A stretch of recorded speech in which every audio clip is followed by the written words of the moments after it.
De nos jours, nous passons en moyenne 10h30 par jour devant un ordinateur, une tablette ou un smartphone. Normalement, nous clignons des yeux environ 15 fois par minute.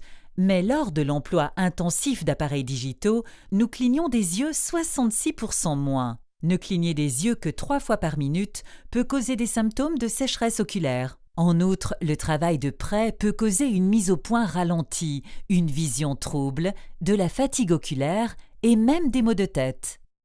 Le plus grand groupe de personnes présentant ces symptômes est âgé de 30 à 40 ans. Les lentilles de contact asphériques avec des propriétés hydratantes pourraient apporter une solution afin de soulager les symptômes de sécheresse et de fatigue oculaire. Mais comment fonctionnent-elles ? Pour comprendre ceci, nous devons d'abord comprendre l'influence des aberrations sphériques sur notre système visuel. Dans le cas d'aberrations sphériques, tous les rayons lumineux ne sont pas focalisés sur le même point derrière le cristallin. Les aberrations sphériques de l'œil sont causées par la cornée et par le cristallin. Les aberrations sphériques peuvent être positives. En ce cas, les rayons lumineux convergent devant le foyer. Ou elles peuvent être négatives, les rayons lumineux convergent alors derrière le foyer. La quantité d'aberrations sphériques varie d'une personne à une autre.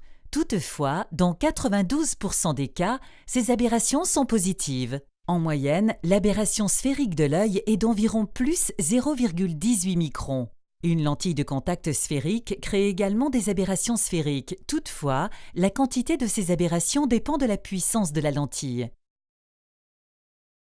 Par exemple, une lentille de contact de -4 dpt cause une aberration sphérique d'environ -0,10 microns. Lorsque nous plaçons cette lentille de -4 dpt sur un œil moyen, l'aberration sphérique totale de l'œil reste supérieure à l'aberration sphérique négative de la lentille de contact. Cette différence d'aberration peut être réduite en utilisant une lentille de contact asphérique.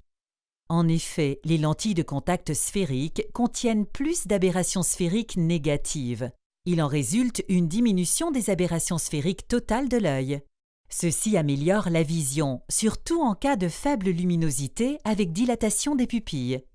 Des études ont montré que les aberrations sphériques négatives des lentilles de contact asphériques ont un effet bénéfique sur la courbe de réponse accommodative. La réponse accommodative est la quantité d'accommodation fournie par le cristallin lors d'un stimulus donné. La ligne verte représente la courbe de réponse accommodative idéale. Une étude effectuée en 2009 a comparé des lentilles de contact sans accommodation sphérique avec une pupille de 5 mm. La ligne bleue, avec des lentilles de contact avec aberration sphérique négative et une pupille de la même taille, la ligne rouge. Le graphique montre que le lag de l'accommodation était significativement moindre pour les lentilles de contact avec aberration sphérique négative. Autrement dit, les aberrations sphériques négatives améliorent la courbe de réponse accommodative et facilitent donc la mise au point d'une distance lointaine à une distance proche. Des exemples de ces lentilles de contact asphériques avec aberration sphérique négative sont la nouvelle génération de la lentille Bausch & Lomb Ultra et la lentille BioTrue One Day. Les lentilles de contact Bausch & Lomb Ultra avec technologie Moisture-Seal préviennent le dessèchement en retenant 95% de l'humidité jusqu'à 16 heures d'affilée. Ces lentilles ont été spécialement conçues pour les personnes qui utilisent des appareils digitaux pendant de nombreuses heures.